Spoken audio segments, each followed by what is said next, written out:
Online वाले बच्चों audio video clear हो तो यस करके बताएं।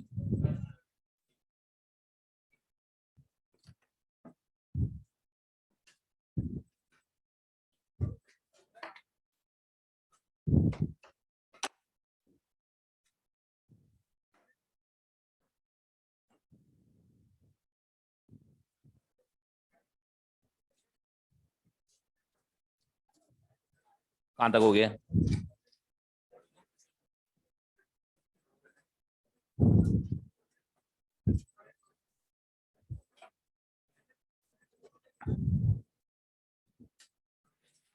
हाँ जी, लास्ट टर्न पे अपना फोटो सेल हो गया था, मतलब लगभग पूरा हो गया ये।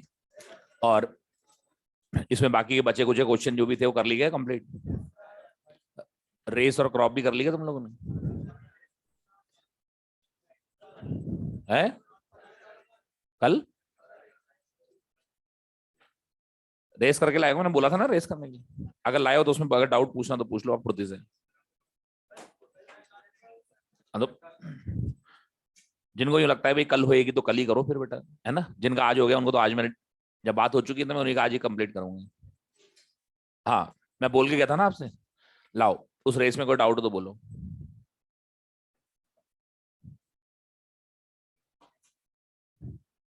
थर्टीन।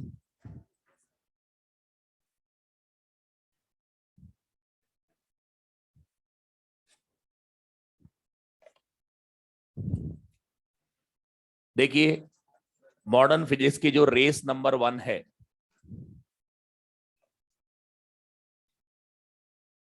उसके अंदर क्वेश्चन नंबर 13 पूछा है। Two identical metal plate show photo electrified by light of wavelength lambda A falling on a plate A and lambda B on B, the maximum kinetic energy. देखो, फर्स्ट केस में maximum kinetic energy suppose K A है,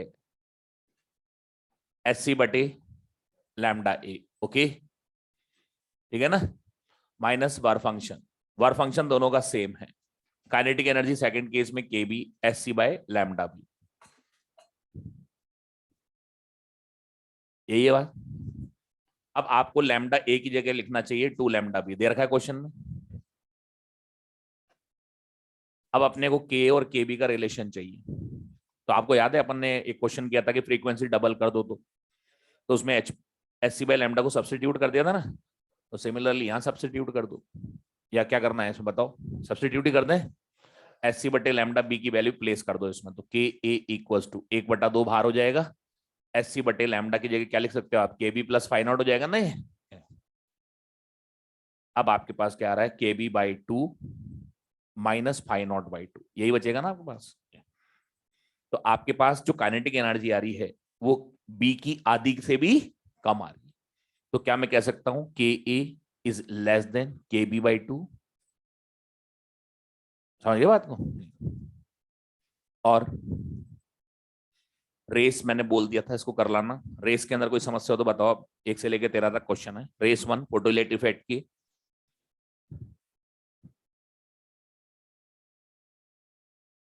हाँ जी, online वालों तुम्हें भी पूछना तो पूछ लेना। रेस में क्वेश्चन नंबर 1 से लेकर 13 के बीच में कोई हो तो बोलो।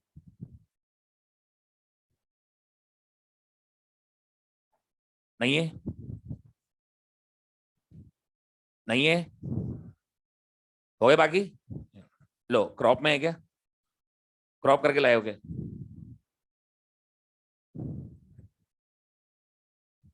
क्रॉप है क्या किसी के पास?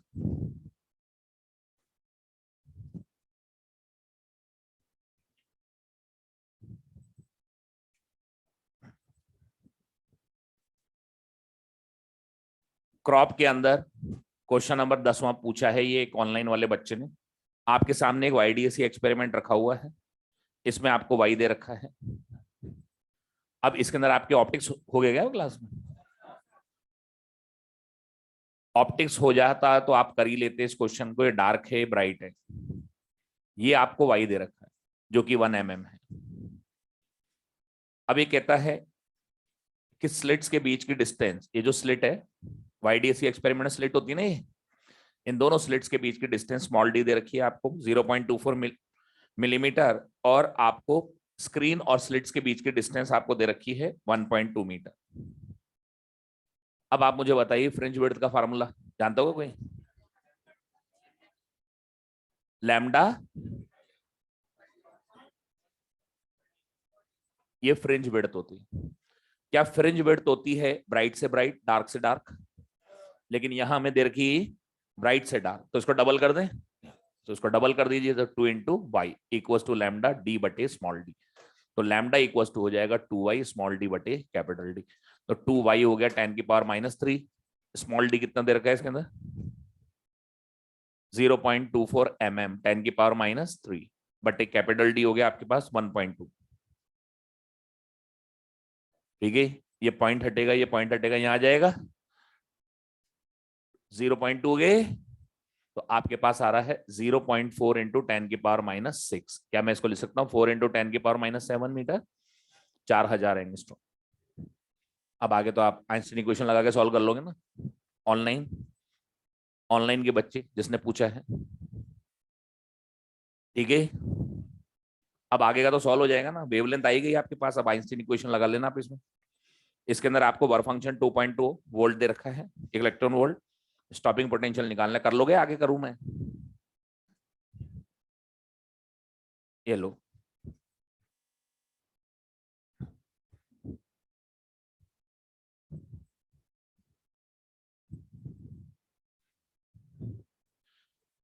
कम से कम इस बहाने तुम लोग करोगे तो सही है, नहीं तो ये रेस क्रॉप तो रखी रह जाती है और आपके एग्जाम के अंदर आते हैं इनमें से भी क्वेश्चन। समझ रहे हो बात को?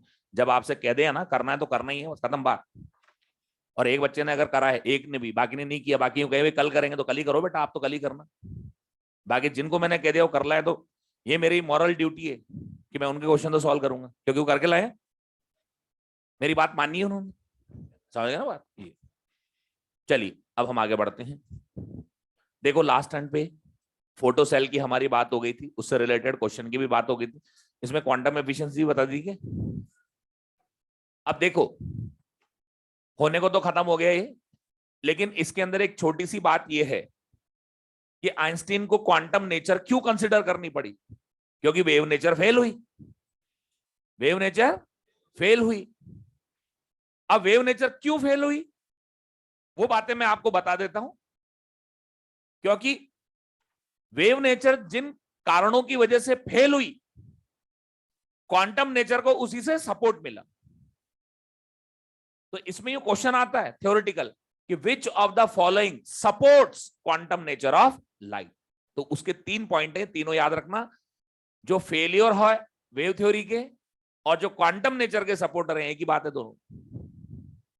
ये क्वेश्चन यूं आएगा, what was the reason that wave theory failed, या फिर यूं आएगा which of the following supports quantum nature of light. तो आप हेडिंग डालें failure of wave theory, failure of wave theory,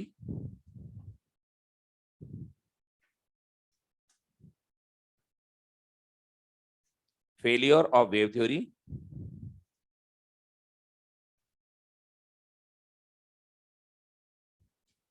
और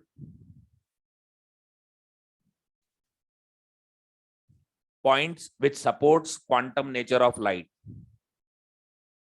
points which supports quantum nature of light।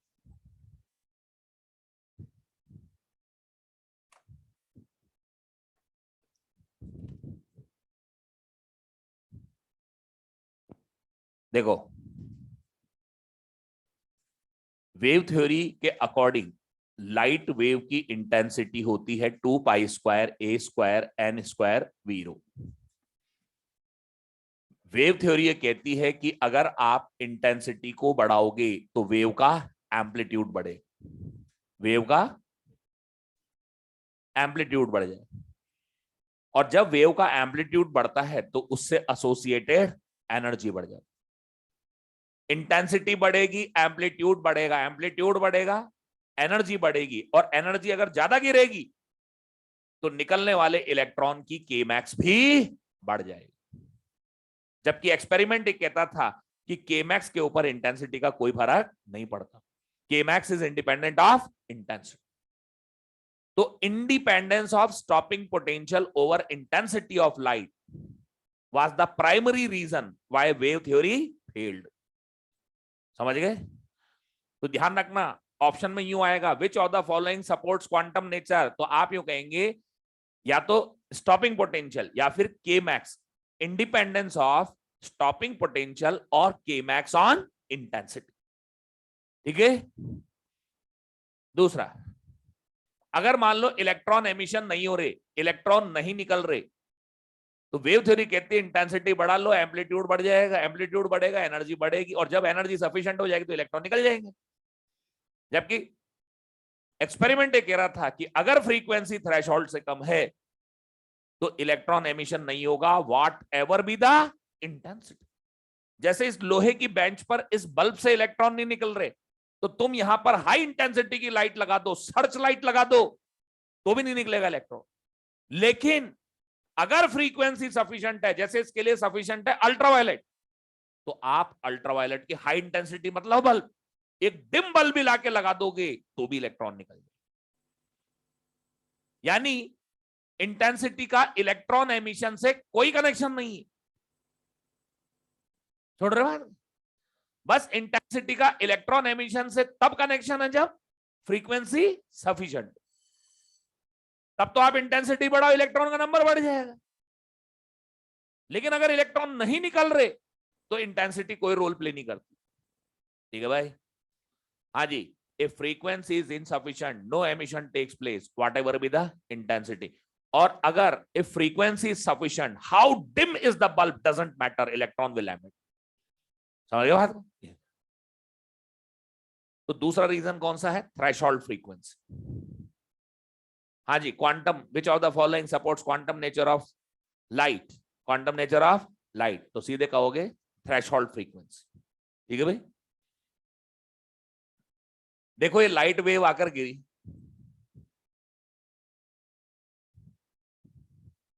अब light wave की जो एनर्जी है ना, वो एरिया ऑफ इल्यूमिनेशन में एक इलेक्ट्रॉन को नहीं मिलती, जितने भी इलेक्ट्रॉन्स हैं उनमें डिवाइड हो जाती।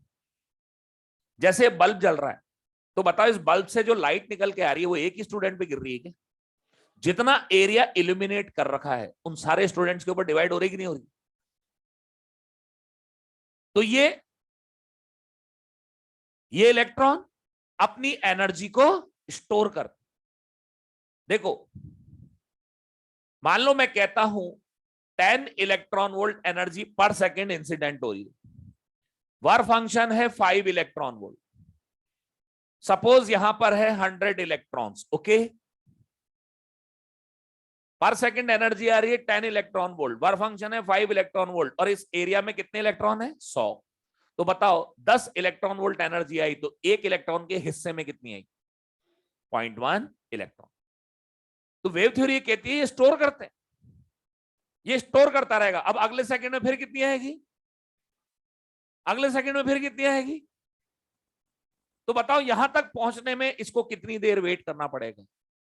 50 सेकंड। कितनी देर तक? 50 सेकंड। इसका मतलब तो ये हुआ कि लाइट के स्विच ऑन होने के 50 सेकंड बाद जाके इलेक्ट्रॉन निकले। ये तो मैंने एक 100 इलेक्ट्रॉन का एग्जांपल लिया है, वरना हम जानते हैं 10 की पावर 23 इलेक्ट्रॉन्स होते हैं यहाँ पर यूनिट वॉल्यूम। बहुत सारे इलेक्ट्रॉन्स हैं, लाखों करोड़ों हैं, ये तो मैं तो 100 लेके बता रहा हूं। तो इसका मतलब तो ये है कि यहां इस प्रोसीजर में आवर्स तक लग जाने चाहिए, जबकि एक्सपेरिमेंट ये कहता है कि there is no time lag. तो सुन लो, 3 पॉइंट है जो क्वांटम नेचर को सपोर्ट करते हैं या जहां पर वेव थ्योरी फेल हुई। इंडिपेंडेंस ऑफ के max on intensity, concept of threshold frequency, time lag, भाई 3 पॉइंट है। Law number 2, law number 4, law number 5, ये 3 पॉइंट ऐसे हैं जो क्वांटम नेचर को सपोर्ट करते हैं, यानी वेव नेचर से अलग कर देते हैं इसको। ठीक है, और यहीं पर वेव थ्योरी फेल हो। लिखो point number 1,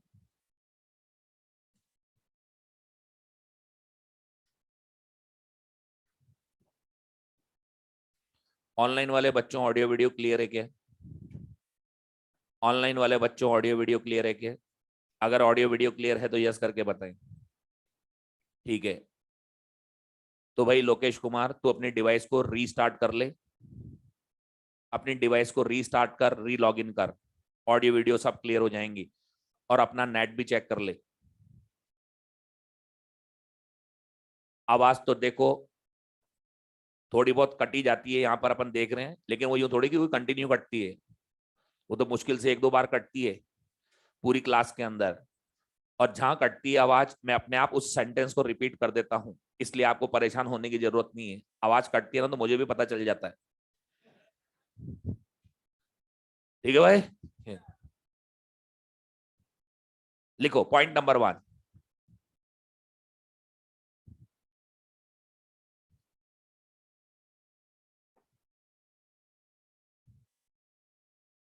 according to wave theory, according to wave theory, if intensity of light is increased, then intensity of light is increased, then its amplitude increases. Then its amplitude increases. So its energy increases.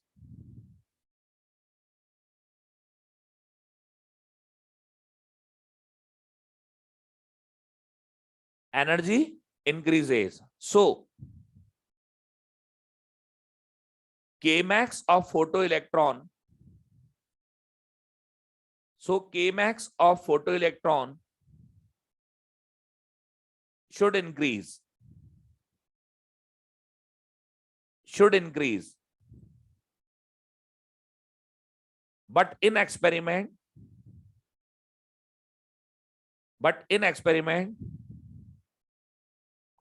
Kmax is independent of intensity. Kmax is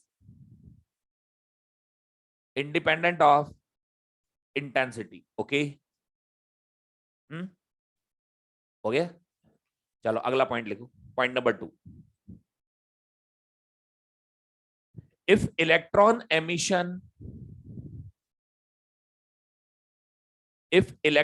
emission does not takes place, if electron emission does not takes place, according to wave theory,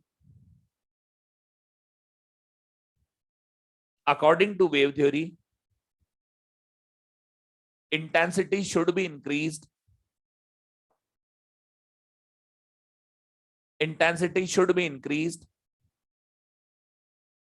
So amplitude increases. Hence energy increases.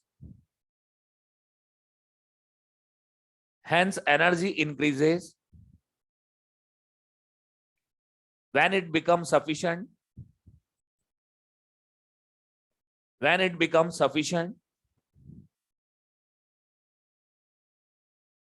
electron emission starts. When it becomes sufficient, electron emission starts. But in experiment,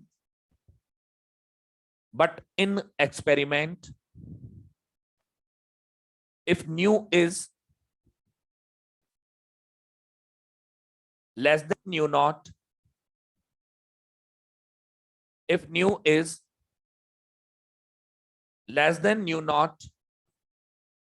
no emission takes place.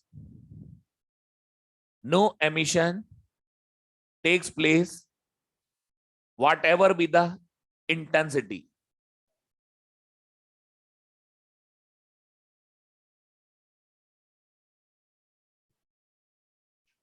Whatever be the intensity. और तीसरा point लिखे,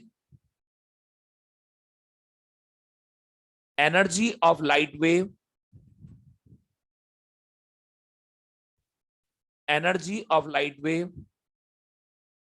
is equally divided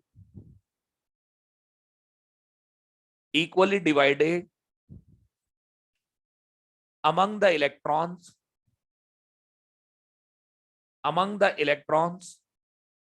in area of illumination among the electrons in area of illumination.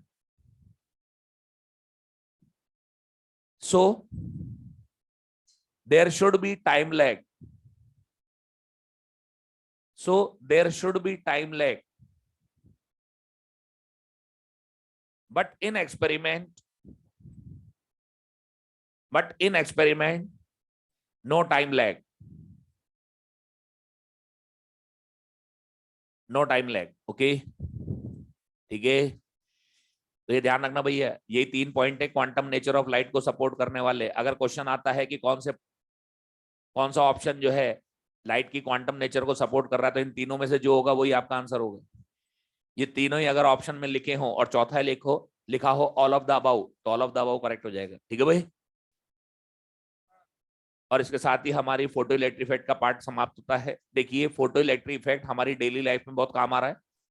आज की जितनी भी gadgets हैं, जितने भी डिवाइसेस हैं, उन सब के अंदर फोटो इलेक्ट्रिक इफेक्ट अपना एक रोल प्ले कर रहा है. जैसे अगर मान लीजिए हम बात कर रहे हैं मोबाइल कैमरे की, मोबाइल कैमरा हो, डिजिटल कैमरा हो, सीसीटीवी कैमरा हो, इवन ये जो बच्चे लाइव टेलीकास्ट देख रहे हैं इसका कैमरा हो. रोज देखते होंगे ना, तो अभी देखना जरूरी है क्या?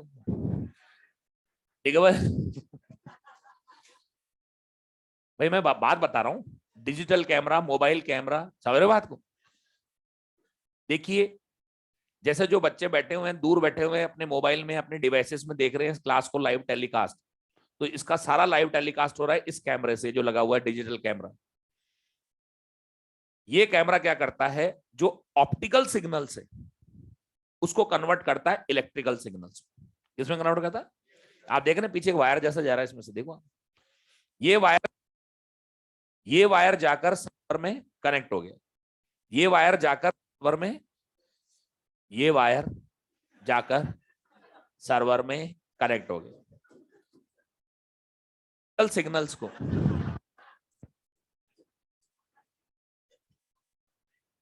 तो ऑप्टिकल सिग्नल्स को इलेक्ट्रिक सिग्नल में कौन कन्वर्ट कर रहा है? फोटोसेल. इनका जो लेंस होता है उसके पीछे फोटोसेल लगा रहता है.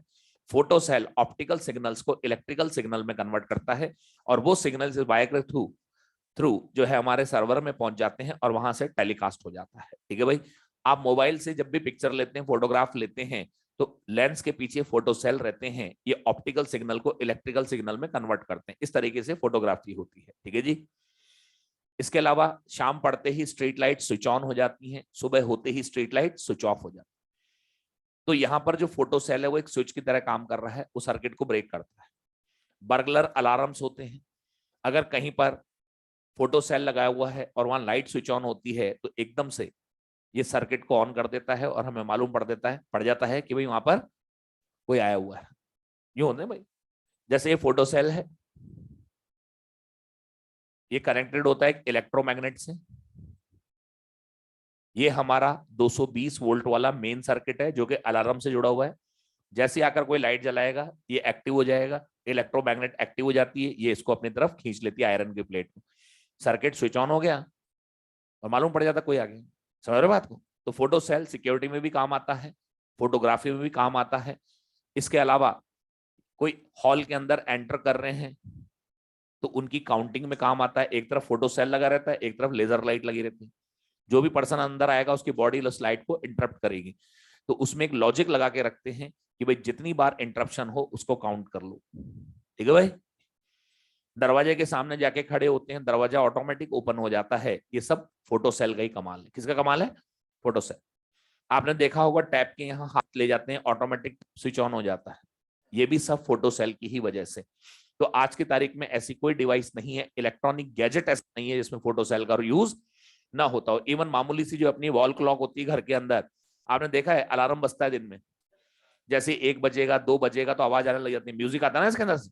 लेकिन आप नोटिस करेंगे रात के टाइम आवाज नहीं आती उसमें, क्योंकि हमारे घर की सारी लाइट स्विच ऑफ जैसे ही होती है तो इसमें क्या फोटो सेल लगा रहता है. तो वो फोटो सेल क्या करता है, इसके अलार्म के सर्किट को ब्रेक कर देता है. और जैसी लाइट इसके ऊपर आएगी वॉल क्लॉक पे, वो एकदम से वापस अलार्म चालू हो जाएगी. सब जगह होता है. फोटो सेल का यूज आज की तारीख में सभी जगह पर है. आप देखते हो, आप मोबाइल का जब फोटो खींचते हो या कैमरा से फोटो खींचते हो तो फ्लैश ऑटोमेटिक होती है। जब फ्लैश को महसूस होता है कि लाइट नहीं आ रही तो ऑटोमेटिक फ्लैश ऑपरेट हो जाती है, देखा होगा ना आप। तो ये उस कैमरे को कैसे पता चला कि लाइट सफिशिएंट नहीं? फोटो सेल, उस कैमरे पे लगा रहता है फोटो सेल, वो फोटो की लाइट को सेंस कर लेता है। समझ गए बात? उसको सेंस करके उसमें जो लॉजिक डाल रखा है कि भाई इतना करंट बन तो लाइट सफिशिएंट है, अगर इससे कम है तो लाइट कम है तो फ्लैश का सर्किट ऑन कर दो। समझ गए बात?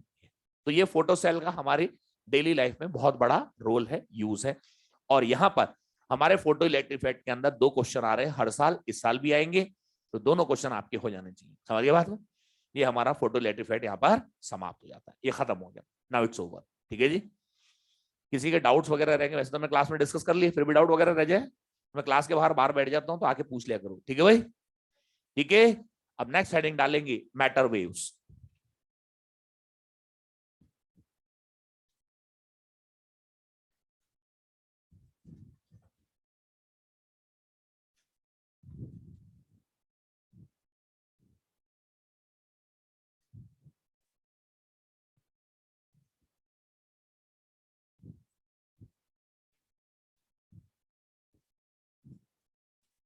देखिए सामने देखो इधर,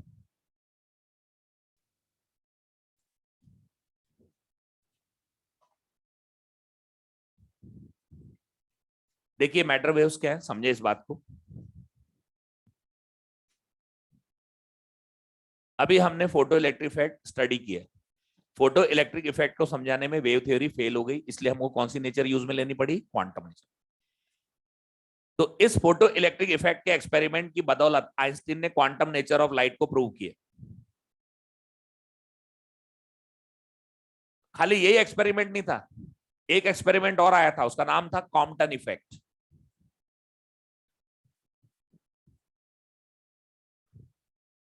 कॉम्पटन इफेक्ट के अंदर मेटल के ऊपर एक्सरेज डाली गई। अब एक्सरे भी क्या होती है? इलेक्ट्रोमैग्नेटिक वेव होती है। एक्सरेज इंसिडेंट की गई तो यहां पर एक्सरेज की जो वेवलेंथ थी वो बढ़ गई थी, यानी फोटॉन्स की स्कैटरिंग हो रही है। वेवलेंथ बढ़ने का मतलब फोटोन अपनी एनर्जी को लूज कर रहे। जब इन्होंने इन वेवलेंथ का डिफरेंस देखा एक्सपेरिमेंटली, और जब इसको वेव थ्योरी से लाने की कोशिश की तो नहीं ला पाए, लेकिन जब इन्होंने क्वांटम नेचर ऑफ लाइट को यूज में लिया तो एक्सपेरिमेंटल और थ्योरेटिकल रिजल्ट मैच हो रहे थे। यानी कॉम्पटन इफेक्ट क्वांटम नेचर को सपोर्ट कर, यानी कॉम्पटन इफेक्ट भी किससे साबित हो रहा है? ये तुम्हारे कोर्स में नहीं है, बस मोटी मोटी बात बता रहा हूं मैं। फिर उसके बाद हमारे इंडिया के great scientist doctor CV Raman, उनका आया था रमन इफेक्ट।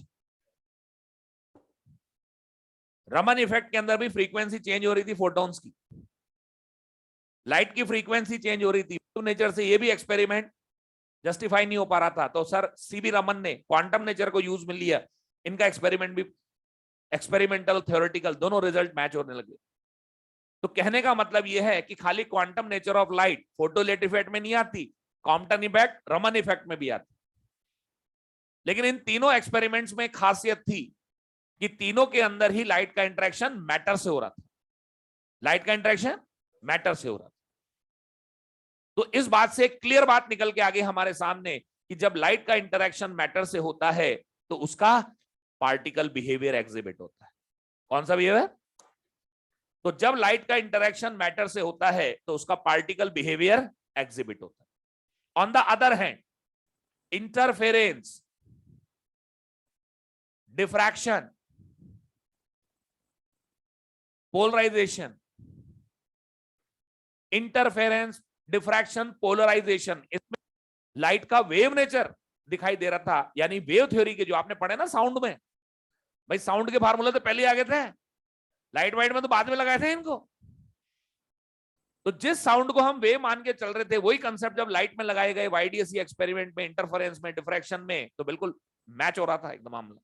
तो लाइट को यहां पर क्या मान लिया? वेव। इन एक्सपेरिमेंट्स की एक खासियत थी इंटरफेरेंस। अगर मान लो मैं कहता हूं कंस्ट्रक्टिव इंटरफेरेंस, तो क्या आप यही बोलते हो सेम फेज? पर कौन सेम फेज? लाइट से लाइट। जब लाइट का इंटरेक्शन लाइट से होता है तो कौन सी नेचर आती है? Wave nature. कौन सी आती? इंटरफेरेंस डिफ्रैक्शन में लाइट का इंटरेक्शन लाइट से है, सेम फेज में मिलती है तो कंस्ट्रक्टिव, अपोजिट में मिलती है तो डिस्ट्रक्टिव। ठीक है। अब क्वांटम नेचर ऑफ लाइट के जो एक्सपेरिमेंट्स है वो वेव नेचर से एक्सप्लेन नहीं हो सकते, और वेव नेचर वाले जो एक्सपेरिमेंट है इंटरफेरेंस डिफ्रैक्शन, वो पार्टिकल नेचर से एक्सप्लेन नहीं हो सकते। इसका मतलब है कि कुछ एक्सपेरिमेंट्स में लाइट वेव की तरह बिहेव करती है और कुछ में लाइट पार्टिकल की तरह बिहेव करती है। इसको कहते हैं ड्यूअल बिहेवियर ऑफ लाइट। क्या बोलते हैं? Dual behaviour of light. Sir Niels Bohr ने बोला कि अगर आपको लाइट को फुली डिस्क्राइब करना है, आपको लाइट का पूरा डिस्क्रिप्शन देना है, तो इसकी दोनों नेचर मान के चलनी पड़ेगी। यदि आप केवल पार्टिकल नेचर लेके चल लिए या वेव नेचर लेके चल लिए तो आपका डिस्क्रिप्शन इनसफिशिएंट। और ऐसा कोई एक्सपेरिमेंट नहीं है जो दोनों नेचर से साबित हो जाए। There is no single experiment in which both behaviors simultaneously exhibited। यानी एक एक्सपेरिमेंट में एक ही बिहेवियर आएगा, या तो वेव या पार्टी। सर नील्स बोहर ने जब ये बात पूरी कह दी तो उसके बाद तो पूरी दुनिया ने मान लिया कि हाँ वाकई में लाइट का ड्यूअल बिहेवियर होता है। समझ गए? और यहां पर ये स्टैंप लग गई कि लाइट का ड्यूअल बिहेवियर होता है। ठीक है भाई? यानी लाइट दो दो बिहेवियर रखती है, कभी वो एज ए क्वांटम बिहेव करती है, कभी वो एज ए वेव बिहेव करती है। ये बात हो गई, पूरी खत्म हो गई बात। सबने मान लिया, कंसिडर कर लिया कि लाइट का ड्यूअल बिहेवियर होता है। फिर उसके बाद फ्रांस के अंदर एक साइंटिस्ट थे, उनका नाम था Victor Louis de Broglie. Victor Louis de Broglie. इन्होंने जब ये लिटरेचर पढ़ा तब इन्होंने अपनी तरफ से कुछ बातें बोली। इन्होंने कहा कि लाइट को नेचर ने ड्यूअल बिहेवियर दे रखा था, जिसकी डिस्कवरी आज जाके पूरी हुई। हमें मालूम पड़ गया कि लाइट का ड्यूअल बिहेवियर होता है। समझ गए बात? फिर उन्होंने लगे हाथों एक बात और कह डाली कि अगर लाइट का ड्यूअल बिहेवियर होता है तो मैटर का भी ड्यूअल बिहेवियर होना चाहिए। मैटर एक पार्टिकल बिहेवियर तो रखता है, साथ के साथ उसका वेव बिहेवियर भी होना चाहिए।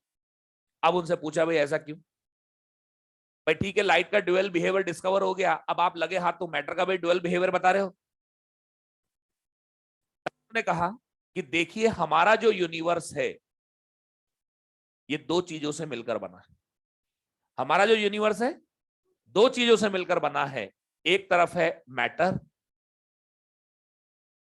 और एक है लाइट रेडिएशन। एक है मैटर और एक है लाइट रेडिएशन। लाइट का वेव नेचर हमने बहुत पहले डिस्कवर कर लिया था। सबसे पहले हाइगन ने बताया था, फिर उसके बाद वाईडीएसई एक्सपेरिमेंट में साबित हो गया कि हाँ ये तो वेव है। फिर मैक्सवेल ने इधर उधर से इक्वेशन उठा के बता दिया इलेक्ट्रोमैग्नेटिक वेव है, ट्रांसवर्स नेचर की, ये तो बताया और क्या। ठीक है भाई? ये फिर उसके बाद आइंस्टीन ने बता दिया क्वांटम नेचर भी है। तो यानी वेव नेचर तो मानते हुए आ ही रहे थे, पार्टिकल नेचर भी आ गया है भाई। वेव नेचर तो हमें पहले से पता था, अब हमने डिस्कवर कर लिया पार्टिकल नेचर, और हमें मालूम पड़ गया कि लाइट का दोनों बिहेवियर होता है। अरे मालूम पड़ गया ना। तब इन्होंने कहा कि मैटर का पार्टिकल बिहेवियर तो होता है, साथ के साथ वेव बिहेवियर भी होना चाहिए।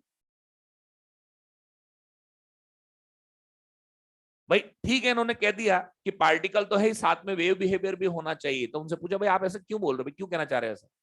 तब उन्होंने कहा कि देखिए हमारी नेचर सिमेट्री बना के चलती, हमारी नेचर बिल्कुल बैलेंस होके चलती।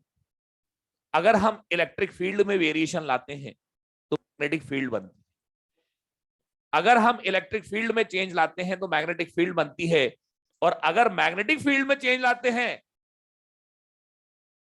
ऐसा क्यों? भाई मैग्नेटिक फील्ड में चेंज ला रहे हो तो जरूरी थी क्या कि इलेक्ट्रिक फील्ड बने? कोई और भी बन सकती थी, इलेक्ट्रिक ही क्यों बनी? और इलेक्ट्रिक फील्ड में जब वेरिएशन ला रहे थे तो मैग्नेटिक फील्ड क्यों बनी? ये सिमेट्री नहीं तो और क्या है? हमारी नेचर ने सिमेट्री बनाई है भाई। इलेक्ट्रिक फील्ड को चेंज करते हो तो मैग्नेटिक फील्ड बनती है, मैग्नेटिक फील्ड में चेंज करते हो तो इलेक्ट्रिक फील्ड बनती। कोई और भी तो बन सकती थी, ये नेचर ने सिमेट्री बनाई है। इलेक्ट्रॉन है तो उसका एंटी पार्टिकल पॉजिट्रॉन भी बनाए। हमारी आईज है, हमारी आईज का जो लेंस होता है वो रेटिना पर लाइट को फोकस करता है वेव मान के, और रेटिना पर कोन्स एंड रॉड्स इस लाइट की एनर्जी को उठाते हैं क्वांटम मान के।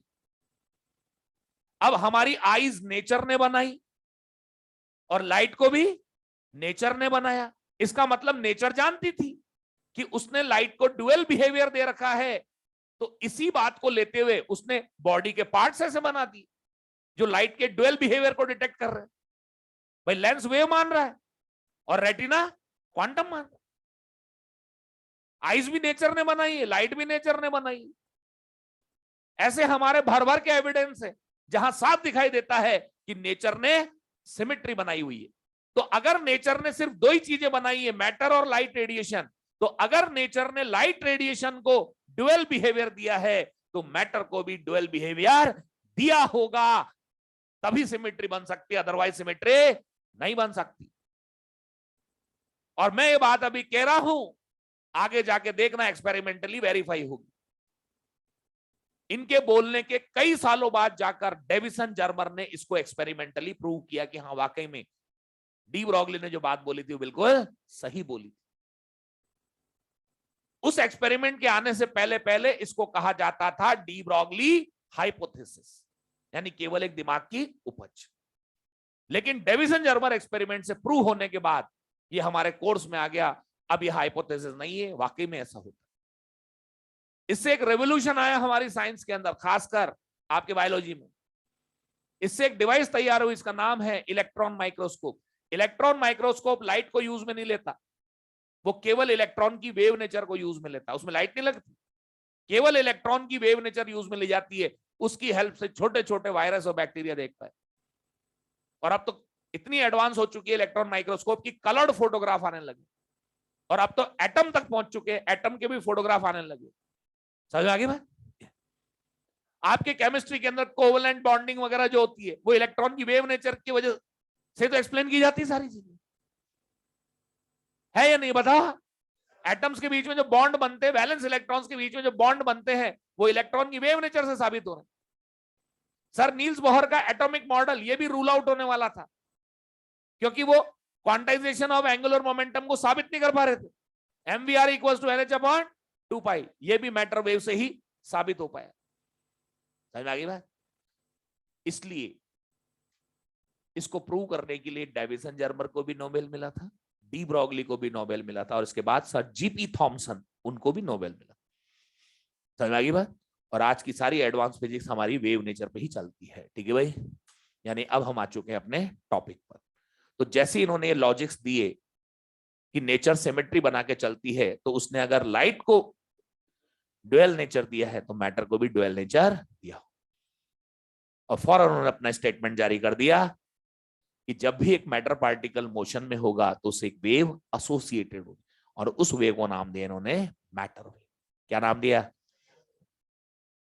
ठीक है, अब इन सारे पॉइंट्स को लिखो कॉपी में। सबसे पहले लिखो dual nature of light.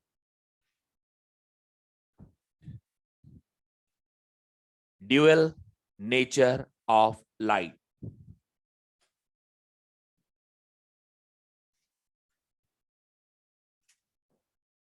Dual nature of light, मैं जैसे कहूं ऐसा लिखो।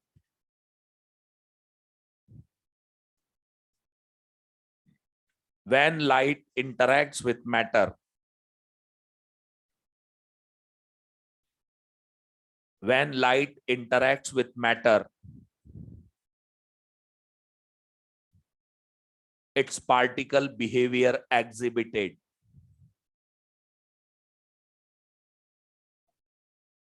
Its particle behavior exhibited.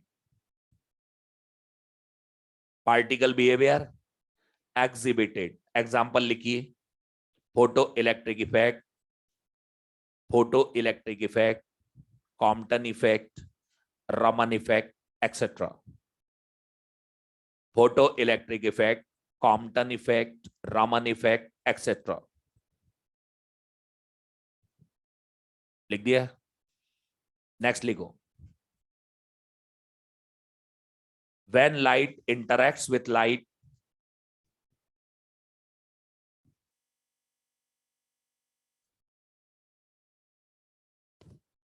when light interacts with light, its wave nature exhibited. Its wave nature exhibited. Its wave nature exhibited. Example लिखो. Interference, diffraction, polarization. Interference, diffraction, polarization. लिख दिया. अब नीचे लिखो. There is no single experiment. There is no single experiment in which both natures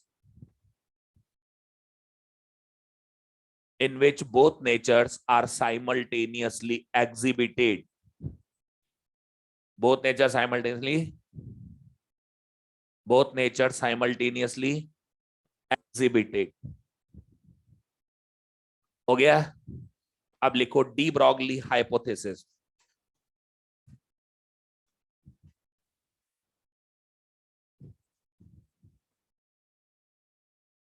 D Broglie hypothesis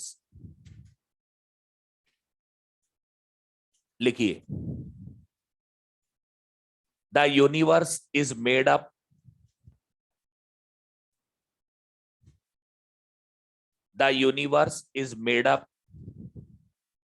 of matter and light radiation. The universe is made up of matter and light radiation. Matter and light radiation. If light possesses dual nature,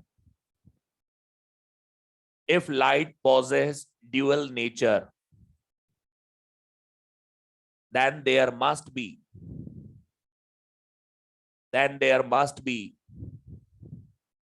dual nature of matter also.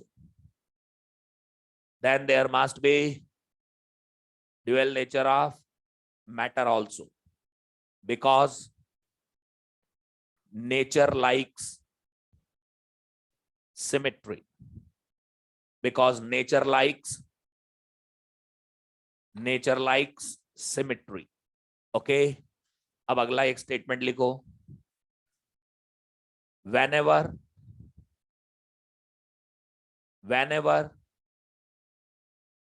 a matter particle is in motion,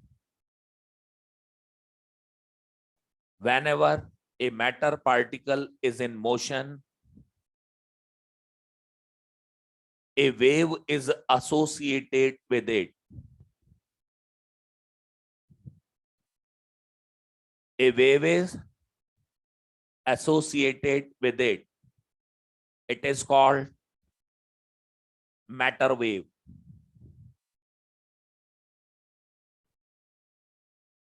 It is called matter wave. ठीक है जी. ठीक है भाई. समझ में आ गई पूरी कहानी. ये भाई किस चीज को इन्होंने बेस बनाया अपना स्टेटमेंट देने के लिए? किस चीज को बेस बनाया? किसको बनाया? सिमेट्री. नेचर की सिमेट्री को बेस बनाया था इन्होंने. और इनकी बात को कोई टाल भी नहीं पाया. कंसिडर करना पड़ा. समझ गए. और जैसे इनकी बात कंसिडर हुई, इन्होंने फौरन अपना वर्क चालू कर दिया.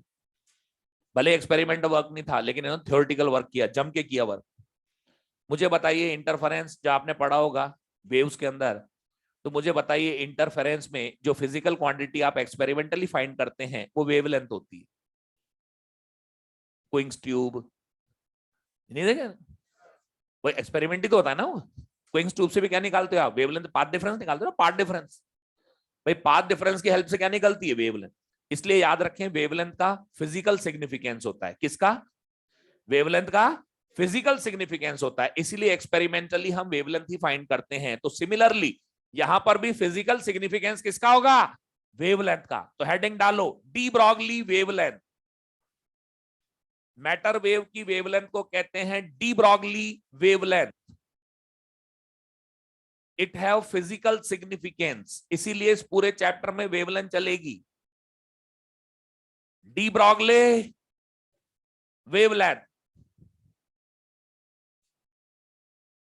देखो अगर किसी मैटर पार्टिकल, ये मैटर पार्टिकल की बातें हो रही है, अब ध्यान से सुन लेना, फोटोन का एक भी फार्मूला मत लगाना यहां,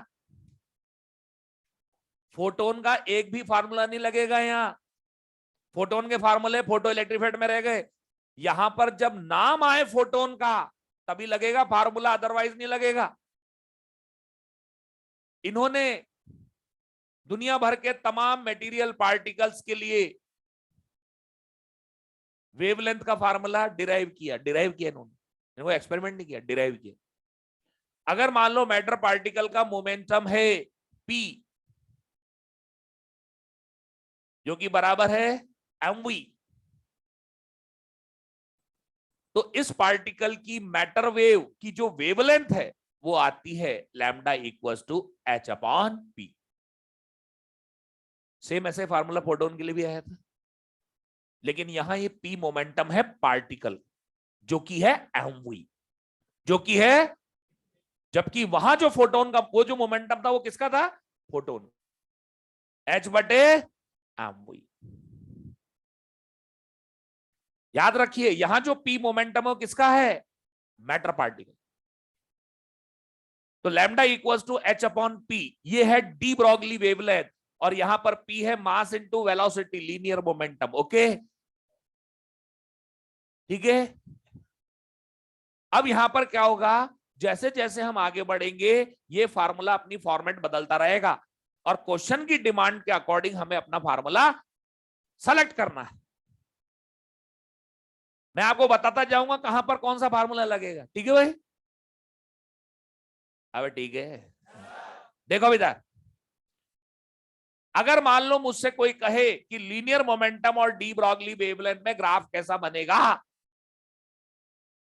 तो बताइए रेसिप्रोकल है या नहीं है, इनवर्सली प्रोपोर्शनल है या नहीं है, y inversely proportional to x, rectangular hyperbola. तो यहां पर ग्राफ बनेगा रेक्टेंगुलर। 2015 नीट में आया था ये, 2015 नीट में यही क्वेश्चन था, विच of the following is between linear momentum and de Broglie wave. अच्छा अगर यही प्लॉट नहीं हो जाता, 1 upon P lambda, straight line की प्रॉपर्टीज क्या होती? स्लोप कितना होता है? अरे कांस्टेंट, ये कमाल कर रहा है, जब स्ट्रेट लाइन बोल दिया तो स्लोप कांस्टेंट की कौन सी बात हुई? जब आपने स्ट्रेट लाइन बोल दिया और फिर आप कह रहे हो, मैं कह रहा हूं स्लोप क्या होगा, तो आप कह रहे हो कांस्टेंट होगा। अरे जब स्ट्रेट लाइन है तो ये बोलने की जरूरत है क्या? ये तो ऑटोमेटिक अंडरस्टूड होता है, फिर स्ट्रेट लाइन किस बात की रही हो? ठीक है ना ये। हाँ अब मुझे बताइए, straight line slope Planck's constant, यहां जो स्लोप होगा वो प्लैंक्स कांस्टेंट। इंटरसेप्ट, देखिए जब भी इस तरह के एक्सिस पर ग्राफ, मतलब ग्राफ आते हैं जिनकी एक्सिस पर ऐसी वैल्यूज आने लगे, 1 upon p square, under root, समझ रहे हो बात? तो ऐसी चीजें देखकर डरा मत करो, इनको देख के आप सिंपली जिस एक्सिस पर ये लिखे हुए हैं ना, जो गड़बड़ नजर आ रही है आपको, जैसे भाई एक तो ये क्लियरली लिखा हुआ लैम्डा और ये पी है, लेकिन यहां क्या लिखा 1 बटे पी, ये गड़बड़ियां होती, स्क्वायर में हो, अंडर रूट में हो, 1 अपॉन में हो। तो इन गड़बड़ियों से बचने का तरीका ये होता है कि जिस एक्सिस पर आपको एक गड़बड़ी नजर आ रही हो उसी का सिंबल लगा दो, कुछ करने की जरूरत नहीं, अपने आप कहानी कहने लग जाता है वो। जैसे एक्स एक्सिस पर है तो इसके आगे क्या लिख दो, अब ये यही नहीं फार्मूले में भी लिख दो। अब फार्मूले में जो भी है 1 अपॉन पी, उसकी जगह क्या लिखोगे? एक्स। अब आपका ग्राफ लैम्डा और पी में नहीं है, लैम्डा और एक्स में। बताओ लैम्डा की पावर 1, एक्स की पावर ग्राफ, इससे ऑटोमेटिक पूरी पिक्चर क्लियर हो जाती है। यानी आपको रटना नहीं है, रटो मत, लॉजिक से चलो, समझे? ये सिंपली इतना सा करना है कि जहां भी ये गड़बड़ी नजर आए उस एक्सिस का सिंबल लगा दो, फार्मूले में भी लगा दो, अपने आप रिलेशन कह देगा क्या बनने वाला है ग्राफ। अब बताइए मुझे, क्या ये इंटरसेप्ट 0 है, स्लोप पॉजिटिव है, और हम तो यहां ये तक कह सकते हैं कि इसका स्लोप क्या है, h। ऐसे रटो मत, लॉजिक से चलो, ठीक है भाई। अब जैसे देखो, मान लो ये ग्राफ आ गया, सपोज एक पार्टिकल की काइनेटिक एनर्जी का स्क्वायर रूट और लीनियर मोमेंटम के रेसिप्रोकल में ग्राफ आ गया। अब आपसे कहेंगे बताओ ग्राफ कैसा है, डरो मत, डरो मत, क्या यहां गड़बड़ है, क्या लिखूं, यहां गड़बड़ है, क्या लिखूं, यही नहीं, फार्मूले में भी लिख। तो बताओ पार्टिकल की काइनेटिक एनर्जी लीनियर मोमेंटम का रिलेशन यही होता है ना, P इक्वल्स टू √2m के होता है ना।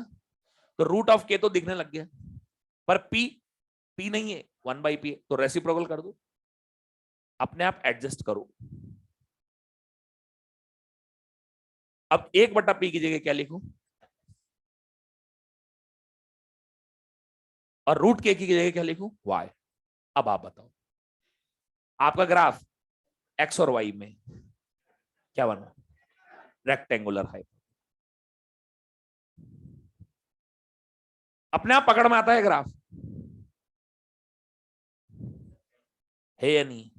तो जब भी ऐसी एक्सिस पर गड़बड़ी नजर आए उसी का सिंबल लगा दो, यही नहीं फार्मूले में भी लिख दो, ऐसे कैसे, अपने आप रिजल्ट बता देगा ग्राफ क्या बनने वाला है, ठीक है ना। नहीं तो जनरली क्या है, कई बच्चे मैंने देखा है, नोटिस किया है, कई बच्चे क्या करते हैं, उनने दिमाग में बस एक ही बात फिट कर रखी है कि किसी भी एक्सिस पर इस तरह की गड़बड़ी दिखाई दे, अंडर रूट में हो, 1/, में हो, स्क्वायर में हो, सीधा स्ट्रेट लाइन बोलो, सीधा बोलते हैं आउटराइट स्ट्रेट लाइन, क्योंकि उन्होंने रट रखी है चीजें, रटो मत, समझ आ गई बात, लॉजिक से चलो, ठीक है भाई। अरे ठीक है, अब बताओ ना मुझे, ये कोई बहुत बड़ी रॉकेट साइंस बताइए कि मैंने आपको सिंपल सा बताया, जिस एक्सिस पे लिखा उसका सिंबल लगा दो बस, और यही नहीं फार्मूले में भी लिख दो, अपने आप रिलेशन बता देगा क्या आने वाला है ग्राफ, है या नहीं बताओ। तो लॉजिक से चलते हो तो आपके कंसेप्ट मजबूत रहेंगे, आपको कोई दुनिया की ताकत हरा नहीं सकती, और हटोगे तो फिर गड़बड़े हो रही, ठीक है भाई।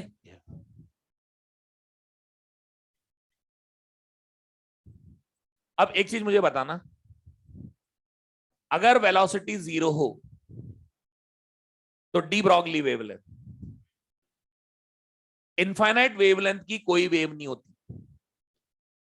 एक बात ध्यान से सुन लेना, कहने का मतलब यह है कि मैटर वेव उन पार्टिकल से एसोसिएट होंगी जो मोशन में होंगे, अगर पार्टिकल रेस्ट पर है तो उससे मैटर वेव एसोसिएटेड नहीं होगी। अगर पार्टिकल मोशन में है तो मैटर वेव एसोसिएटेड होगी। इस बात से कोई फर्क नहीं पड़ता कि पार्टिकल चार्ज्ड है या अनचार्ज्ड है, माइक्रो है या हैवी है, ओके। पार्टिकल पर चार्ज है या नहीं है, पार्टिकल हल्का है या भारी है, इससे कोई फर्क नहीं पड़ता, अगर वो मोशन में है तो मैटर वेव एसोसिएटेड होंगी। Charge particle, electron, proton, alpha, है कि नहीं है चार्ज पार्टिकल, अगर ये मोशन में है मैटर वेव एसोसिएटेड होगी। न्यूट्रॉन, गैस मॉलिक्यूल, ये अनचार्ज पार्टिकल है या नहीं है, अगर ये मोशन में है तो मैटर वेव एसोसिएटेड होगी। Micro, electron, proton, electron, proton, ये सब माइक्रो पार्टिकल्स, अगर ये मोशन में है मैटर वेव एसोसिएटेड होगी। Heavy particles, cricket ball, tennis ball, football, car, बस, समझ गए बात को, ये हैवी पार्टिकल्स है, अगर ये मोशन में है तो मैटर वेव एसोसिएटेड होंगे। लेकिन जब पार्टिकल हैवी हो जाता है तो उसकी वेवलेंथ इतनी छोटी आती है, इतनी छोटी आती है कि हम उसको एक्सपेरिमेंटली डेमोन्स्ट्रेट नहीं कर पाते। देखो जैसे मान लो टेनिस बॉल है, एक टेनिस बॉल है 20 ग्राम की, 20 मीटर पर सेकंड से चल रही है, मुझसे कह रहे हैं डी ब्रॉगली वेवलेंथ बताओ इसकी, डी ब्रॉगली वेवलेंथ 6.6 इंटू 10⁻34। मास हो गया 20 ग्राम। 4 4 एकम 4 4 6 24 इंटू कितना हो गया, -1 10⁻33 मीटर हो गया ना ये। क्या ये 1.6 इंटू 10⁻23 एंगस्ट्रॉम हो गया?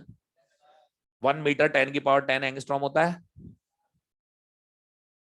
अब यहां पर इस टेनिस बॉल की डी ब्रॉगली वेवलेंथ का ऑर्डर कितना आ रहा है? 10⁻23, यानी पॉइंट के बाद 0 0 0 22 जीरो लग रहे है या नहीं? बोलो, बहुत छोटी आ रही। अब इस वेवलेंथ को मैं दिखा नहीं सकता एक्सपेरिमेंट में, क्योंकि हमारे वेव के एक्सपेरिमेंट कौन से है? Interference, diffraction.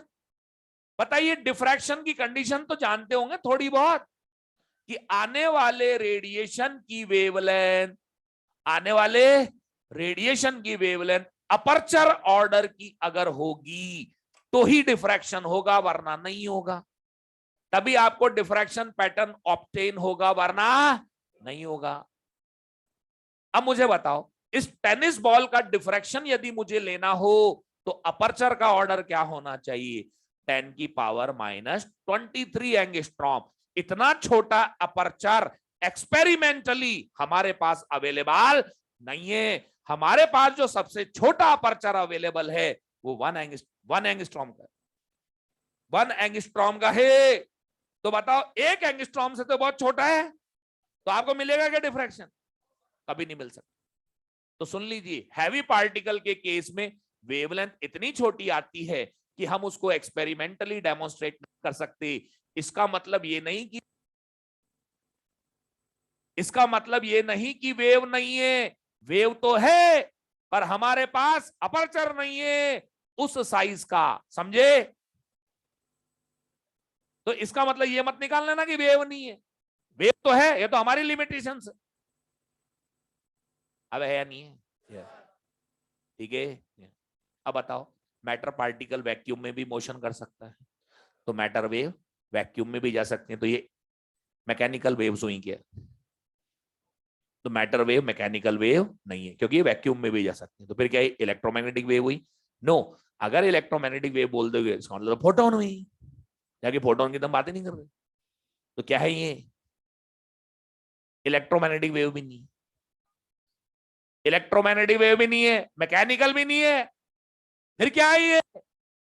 इनको नाम दे रखा है हमने प्रोबेबल वेव्स। इस दुनिया में कहीं भी मटेरियल पार्टिकल के मोशन की टेंडेंसी है तो वहां पर ये वेव एग्जिस्ट करेंगी, और वहां पर हम इसको बोलेंगे प्रोबेबल वेव। क्या बोलेंगे इसको? इसका नाम है प्रोबेबल वेव। जैसे तुमने वो पढ़े ना, ट्रांसवर्स लॉन्गिट्यूड में पढ़े होंगे ना, 1D 2D नहीं पढ़ेगा तुमने? तो ऐसी एक नई कैटेगरी है ये, प्रोबेबल वेव्स, मैटर वेव्स। ठीक है जी? ठीक है, लिखो। जैसा मैं कहूं वैसे लिखो। सबसे पहले ये फार्मूला और ग्राफ बनाओ, केवल तक बनाइए। आप सबसे पहले ग्राफ बनाएंगी, मतलब ये फार्मूले लिखेंगी। पहले फार्मूले लिखेंगे, फिर ग्राफ बनाएंगी, बाकी की बातें मैं लिखा दूंगा।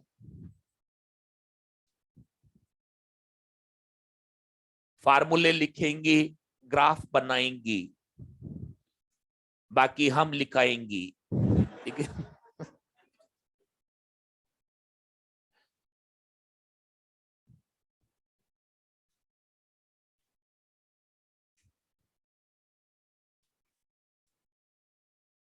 ये सारी बातें आपको पॉइंट टू पॉइंट बता रहा हूं, इसलिए आपका थ्योरेटिकल न्यूमेरिकल कोई भी क्वेश्चन गलत नहीं होना चाहिए एग्जाम में। छोड़ रहे हो बात?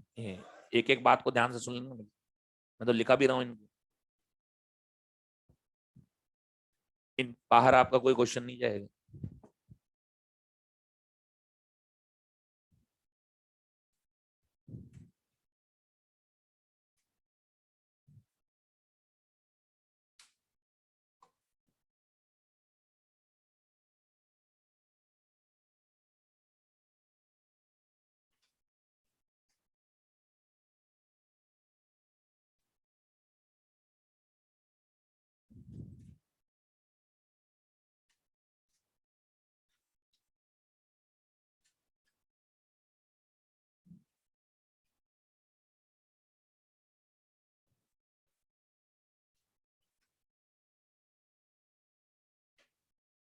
लिख दिया? लिखो, अब मैं जैसा कहूं वैसे लिखो, पॉइंट टू पॉइंट लिखना, एरो मार्क करके लिखो। Matter waves are associated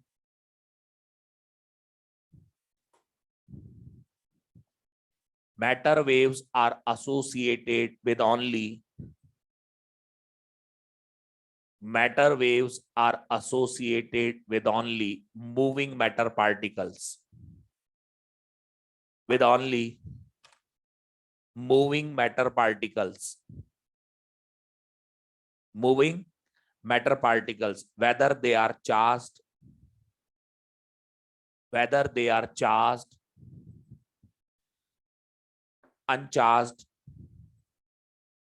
whether they are charged, uncharged, micro or heavy, micro or heavy। हो गया? अब आगे लिखो अगली line. in case of in case of heavy particles,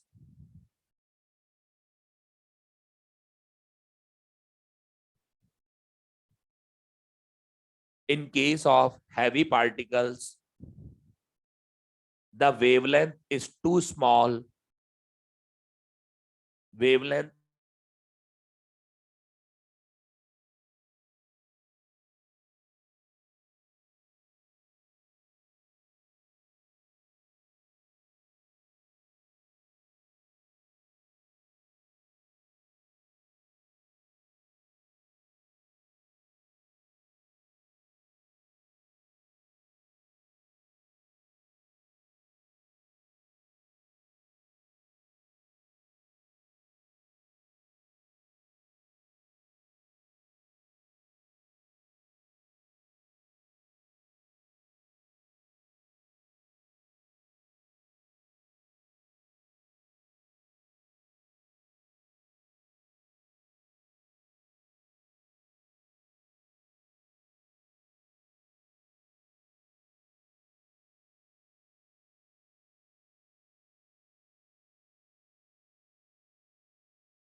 बच्चों, ऑनलाइन वाले बच्चों ऑडियो वीडियो क्लियर हो तो यस करके बताएं।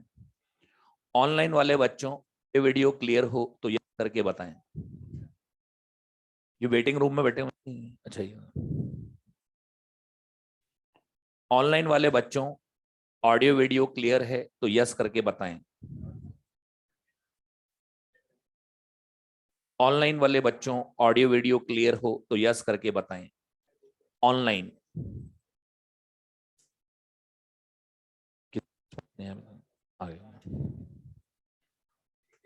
ऑडियो वीडियो क्लियर है ना बच्चों सबको? ठीक है। अच्छा मैं एक चीज आपसे पूछना चाह रहा हूं कि ये कैमरा कब बंद हुआ था?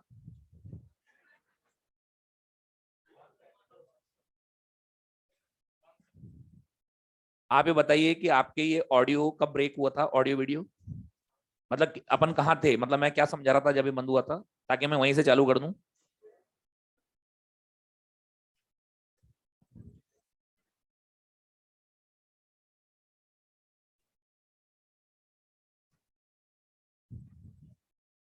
दूसरा पॉइंट, हाँ दूसरा पॉइंट बता रहा था ना मैं, मतलब ये टेनिस बॉल वगैरह ये सब समझा देते ना आपको।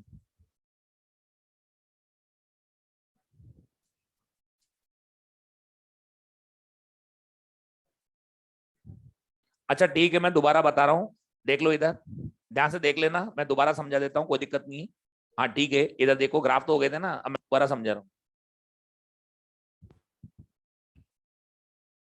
देखो ऑनलाइन वाले बच्चों आपका जहां से ब्रेक हुआ था उन्हीं पॉइंट्स को मैं दोबारा समझा रहा हूँ, ध्यान से सुनिए इधर। मैटर वेव सिर्फ उन्हीं पार्टिकल से एसोसिएटेड होती हैं जो मोशन में होते हैं।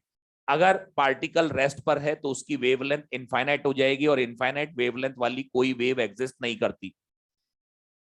अगर पार्टिकल मोशन में है तो मैटर वेव एसोसिएटेड होंगी, इस बात से कोई फर्क नहीं पड़ता कि वो चार्ज पार्टिकल है, अनचार्ज है, माइक्रो है या हैवी है।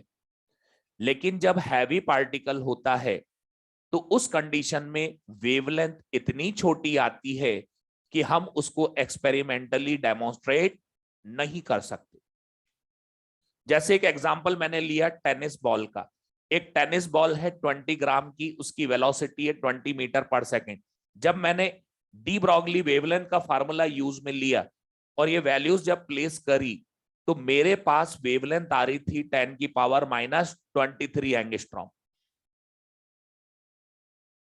देखिए वेव नेचर का मतलब है डिफ्रैक्शन, तो तुमने तो पढ़ लिया ना,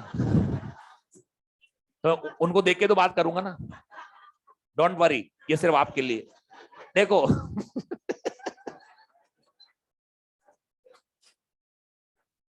देखिए इधर, हाँ आप कॉन्सेंट्रेट करिए।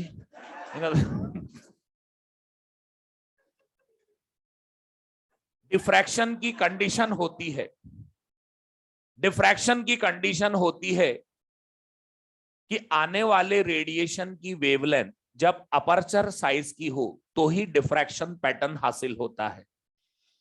अब यहां टेनिस बॉल की वेवलेंथ 10⁻⁻23 एंगस्ट्रॉम आई है, जो कि बहुत स्मॉल है। इतना छोटा अपर्चर एक्सपेरिमेंटली हमारे पास नहीं है। हमारे पास जो सबसे छोटा अपर्चर अवेलेबल है वो 1 एंगस्ट्रॉम ऑर्डर का है। तो 1 एंगस्ट्रॉम के अपर्चर पर ये वेव डिफ्रैक्शन नहीं दिखा सकती। हम एक्सपेरिमेंटली डेमोन्स्ट्रेट नहीं कर सकते। इसका मतलब ये नहीं कि वेव नहीं है, वेव तो है, यकीन मानिए, लेकिन हम उसको एक्सपेरिमेंटली डेमोन्स्ट्रेट नहीं कर सकते। ये बात मैंने बोली थी। अब अगला पॉइंट देखिए, आपने जब वेव्स पढ़ा था साउंड वेव, तो आपने क्लासिफाई करा था मैकेनिकल वेव। मैकेनिकल वेव वो होती है जिनको मीडियम की जरूरत होती है। देखिए मैटर पार्टिकल तो वैक्यूम में भी मोशन कर सकता है, इसलिए मैटर वेव वैक्यूम में भी प्रोपेगेट कर सकती है। इसका मतलब मैटर वेव मैकेनिकल वेव नहीं है। ऑन द अदर हैंड क्या ये इलेक्ट्रोमैग्नेटिक है? इलेक्ट्रोमैग्नेटिक वेव का मतलब है फोटोन, जबकि हम कह रहे हैं फोटोन है ही नहीं, ये फोटोन नहीं है, तो इसलिए इलेक्ट्रोमैग्नेटिक वेव भी नहीं है। तो जब ये भी नहीं है वो भी नहीं है, आखिर है क्या? तो इनको हम कहते हैं प्रोबेबल वेव्स। इनको एक नाम दे दिया, प्रोबेबल वेव। दुनिया में कहीं भी मटेरियल पार्टिकल के मोशन की टेंडेंसी होंगी तो ये वेव पाई जाएंगी, चाहे वो एटम में चक्कर काटता इलेक्ट्रॉन हो, चाहे बड़ी बड़ी सेलेसियल बॉडीज हो। ओके, यही मैंने बात बताई थी। अब मैं लिखा रहा हूं ये पॉइंट, मैंने लिखा दिए पॉइंट, ठीक है। कहां तक पहुंच गए? टेनिस बॉल तक पहुंच गए। सेकंड पॉइंट लिखा देते है ना, लिखो अब आगे क्या हो गया था इसमें। हाँ, मैंने इसमें लिखाया अभी just point, in case of heavy particles wavelength is too small to demonstrate experimental. आप आगे लिखें, मैंने पूरा एक्सप्लेन किया बच्चों, चिंता मत करो, आपका कुछ भी नुकसान नहीं होगा। मुस्कुराइए, आप ऑनलाइन में हैं, ठीक है।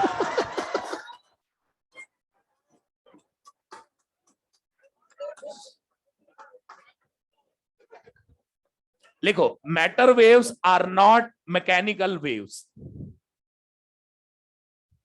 Matter waves are not mechanical waves. हाँ, अगला पॉइंट है, matter waves are not mechanical waves because these can propagate through vacuum.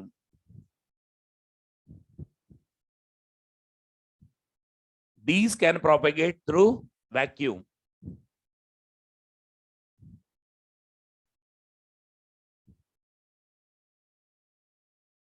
Next लिखें, matter waves are not electromagnetic waves.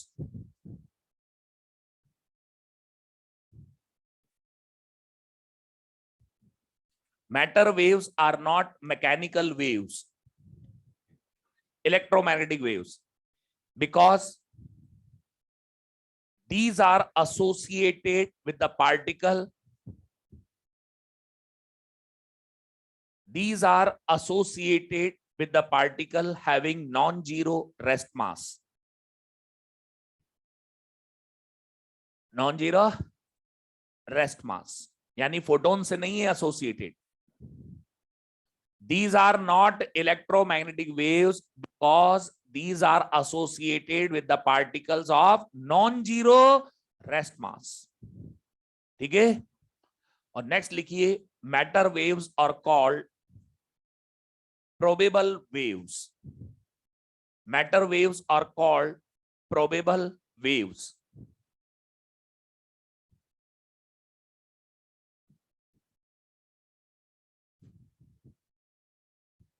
ठीक है जी, चल अब देखिए, इसके बाद इसकी एप्लीकेशन चालू होती है। इसकी कुछ बेसिक इंट्रोडक्शन था, ये कंप्लीट हो गया। अब इसकी एप्लीकेशन, क्वेश्चन के अंदर अगर स्पीड या लीनियर मोमेंटम वर्ड का जिक्र हो, स्पीड या लीनियर मोमेंटम वर्ड का जिक्र हो, तो ये समझ जाना ये वाले फार्मूले लगेंगे, lambda equals to h upon b या lambda equals to h upon m we.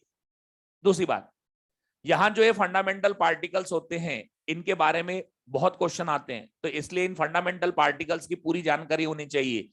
बताइए, क्या मास ऑफ इलेक्ट्रॉन 9 इंटू 10 की पावर -31 किलोग्राम? क्या मास ऑफ प्रोटॉन होता है 1.6727 इंटू 10 की power -27 kilogram? Mass of proton nearly 1840 times of mass of electron. Mass of neutron होता है 1.6749 इंटू 10 की पावर -27 किलोग्राम। न्यूट्रॉन का मास स्लाइटली ग्रेटर होता है देन प्रोटॉन, थोड़ा सा ज्यादा होता है, देखो,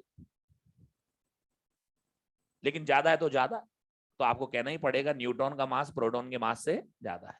रेशो जब बनते हैं ना, रेशो तब 1 ले लेते हैं, क्योंकि इनका रेशो तो 1 ही आ जाएगा लगभग ही, ठीक है ना। ड्यूट्रॉन,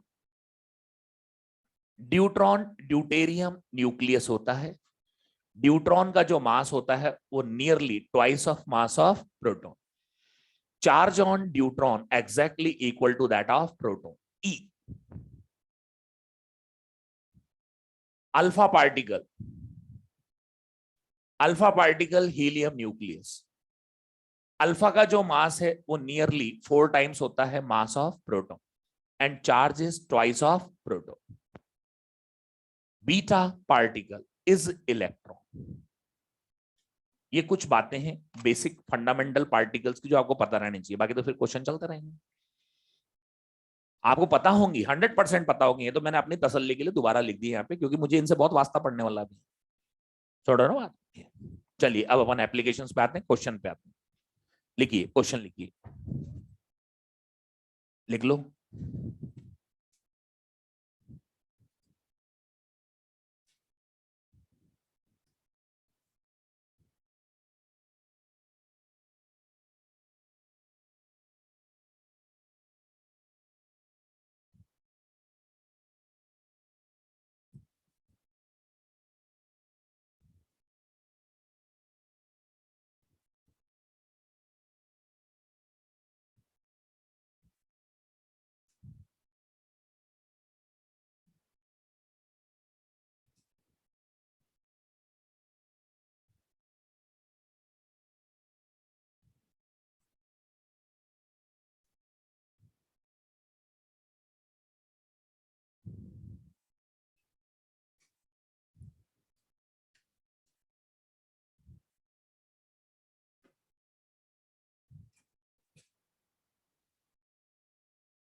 लिख दिए? चलो एक क्वेश्चन लिखो।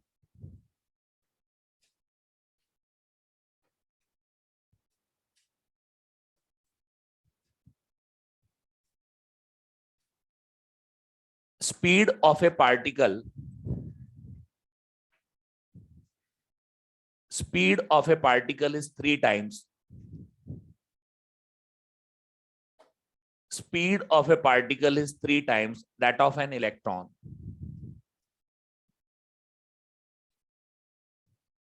Speed of a particle is 3 times that of an electron. Ratio of their de Broglie wavelengths.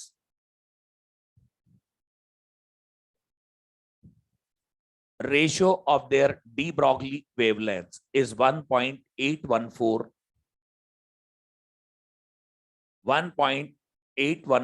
into 10 की power -4. Identify the particle. Identify the particle. देखो, एक ये रेशो के क्वेश्चन बहुत आएंगे यहाँ। इसमें ध्यान रखना, जिसका नाम पहले आता है क्वेश्चन में, नोटेशन 1 उसी का होता है रेशियो में। जो पहले नाम आएगा ना, उसी का नोटेशन 1 रहेगा। अब देखिए, क्या इस क्वेश्चन में स्पीड नाम आ चुका है? जैसे स्पीड वर्ड आया तो डी ब्रॉगली वेवलेंथ और स्पीड के फार्मूले पे आप कॉन्सेंट्रेट करेंगे, lambda equals to h upon m. वही एस सेम है, बाकी का पता नहीं है तो रेशियो बनाइए। देखिए ये बन गया लैम्डा 1 बटे लैम्डा 2। फार्मूले लिख के डिवाइड मत किया करो, सीधे बनाया करो रेशियो। इनवर्स में हो m2 बटे m1, v2 बटे v1। बताओ पहले किसका नाम है, इलेक्ट्रॉन का या पार्टिकल का? पार्टिकल। तो 1 नोटेशन सारे पार्टिकल के। रेशियो 1.814 इंटू 10 की पावर -4। पार्टिकल का मास पता है क्या अपने को? नहीं तो रहने दो m1। इलेक्ट्रॉन का मास 9 इंटू 10 की पावर -31। पार्टिकल की स्पीड v1 है ना, पार्टिकल की स्पीड इलेक्ट्रॉन की स्पीड की 3 टाइम्स। तो क्या मैं v1 की जगह लिख दूं 3v2? ये कट गया, 3 3 9 हो गया। मास से आइडेंटिफाई करना पड़ेगा, इसका मतलब क्वेश्चन है ना। बटे 1.814 इंटू 10 की पावर -4। 3 6 18, 3 4 12, 0.604। ओके, अब भाई 4 ऊपर जाएंगे प्लस हो जाएंगे। 1/0.6 इंटू 10 की पावर -27। पॉइंट हटेगा, 0 लगेगा। 6 1 6, 6 1 36। 1.66 इंटू 10 की पावर -27 किलोग्राम। बताओ कौन है ये? अब आगे ना फंडामेंटल पार्टिकल की बात। अभी लिखे थे मैंने मास, देखे थे ना आपने। तुम दावे से कह सकते हो प्रोटॉन है, हाँ, तो आपका आंसर होगा न्यूट्रॉन और प्रोटॉन, मे बी न्यूट्रॉन और प्रोटॉन। ये आपके एनसीईआरटी का सॉल्व एग्जांपल है, एनसीईआरटी की इस चैप्टर की किताब का सॉल्व एग्जांपल है। ये 2017 एम्स में आ चुका है, एक बार नीट में भी आ सकता है। ठीक है, एम्स में जब आया था तो ऑप्शन में सिर्फ प्रोटॉन था, न्यूट्रॉन नहीं था। तो इसका मतलब नीट में भी ऐसे ही पूछेंगे, अगर पूछेंगे तो। ठीक है ना?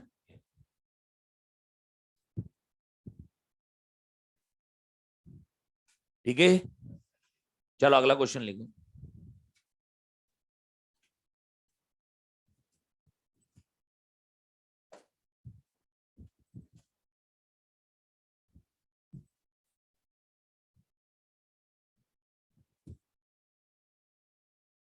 बोलो। ए particle is dropped, a particle is dropped from top of a tower. A particle is dropped from top of a tower. Find its de Broglie wavelength.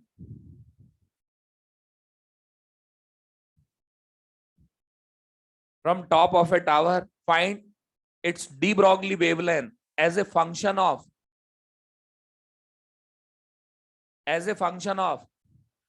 distance s,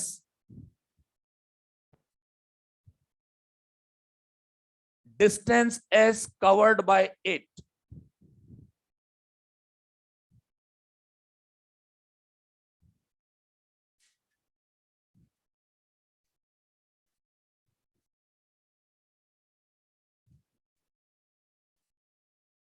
ये टावर है, इसके टॉप से पार्टिकल को छोड़ा गया। बताओ ये motion under gravity है या नहीं? अब जो डिस्टेंस एस है वो कहां से मेजर की जा रही है, टॉप से या जमीन से? इसका मतलब ऑब्जर्वर यहां है। अरे हमारे कोऑर्डिनेट सिस्टम का ओरिजिन वहां है, मोशन अंडर ग्रेविटी। मुझे चाहिए डी ब्रॉगली वेवलेंथ। बताओ डी ब्रॉगली वेवलेंथ में कौन सा पैरामीटर है जो इससे कनेक्ट किया जा सकता है? वही फ्री फॉल है, स्पीड अप होगा। ठीक है, तो बताइए एस डिस्टेंस कवर्ड करने पर मैं कौन सी इक्वेशन लगाऊं? इक्वेशन ऑफ मोशन तब लगती है जब एक्सेलरेशन कांस्टेंट होता है। यहां एक्सेलरेशन कांस्टेंट है क्या? ऐसे मत बोला करो, माना जा सकता है। जी कांस्टेंट होती है। आपको यूं कहना चाहिए सर स्मॉल हाइट्स के लिए जी में वेरिएशन इतना कम होता है कि उसको नियर अबाउट कांस्टेंट माना जा सकता है। वरना भैया यही क्वेश्चन अगर ग्रेविटेशन से आएगा और फिर वहां भी यही बोल देना आउटराइट कांस्टेंट, तो गड़बड़ हो जाएगी। जी कभी कांस्टेंट होता ही नहीं। स्मॉल हाइट्स के लिए जी में वेरिएशन इतना मामूली होता है कि हम उसको कांस्टेंट मान सकते हैं, और अगर एक्सेलरेशन कांस्टेंट मान सकते हैं तो इक्वेशन ऑफ मोशन भी लगा सकते हैं। थर्ड इक्वेशन ऑफ मोशन, अब इनिशियल वेलोसिटी 0 प्लस 2gs, तो क्या v equal to under root 2gs, ये उठा के उसमें रख दो। लैम्डा इक्वल टू ये s डिस्टेंस ट्रेवल करिए, इसने ऊपर से लिया अपन ने s, है ना भैया, h बटे m अंडर रूट 2gs। अब एक बात और नोटिस करिए, सबको s को छोड़कर बाकी सब कांस्टेंट है। g मान सकते हैं कांस्टेंट फॉर स्मॉल हाइट्स, है ना? तभी तो इक्वेशन लगाई lambda proportional to under root s, तो lambda inversely proportional to s की पावर हाफ, या लैम्डा प्रोपोर्शनल टू एस की पावर माइनस हाफ। ये आपकी एनसीईआरटी एग्जाम्पलर का पहले ही क्वेश्चन। ठीक है भाई। अच्छा एक बात बताओ, यहाँ कांस्टेंट है वेवलेंथ या वेरिएबल है? अगर वेरिएबल है तो घटती है कि बढ़ती है? यहीं से देख लो ना, स्पीड बढ़ रही है, स्पीड बढ़ रही है तो वेवलेंथ कम हो रही है। तो इसमें ध्यान रखना, इसमें लिख देना नीचे, here lambda is continuously decreasing, Here lambda is continuously decreasing. You know. Here lambda is continuously decreasing. ठीक है ना? वेरिएबल है, ध्यान रखना, क्योंकि v बढ़ता जा रहा है ना. ठीक है जी. चलो एक क्वेश्चन और लिखें. ये ऐसा करता हूं, मेरी बात सुनो, ब्रेक का टाइम हो गया आपको. ठीक है ना? नहीं वो फिर आपकी अगली क्लास है. ये भी ऑनलाइन का भी तो मामला रहता है ना पूरा. तो इसमें यूं है भाई, मेरी बात सुनिए. ठीक है, कोई बात नहीं, आज टेक्निकल एरर हो गई थी, 5 मिनट का बीच में एक इंटरप्शन आ गया था.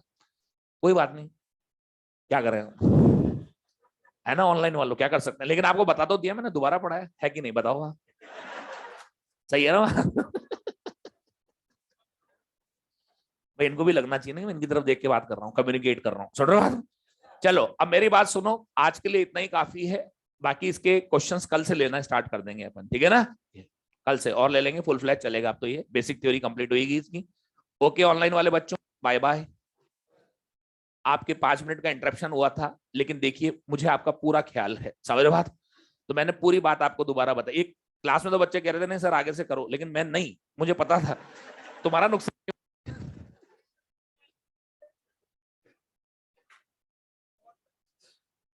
ओके ऑनलाइन वाले बच्चों, बाय बाय.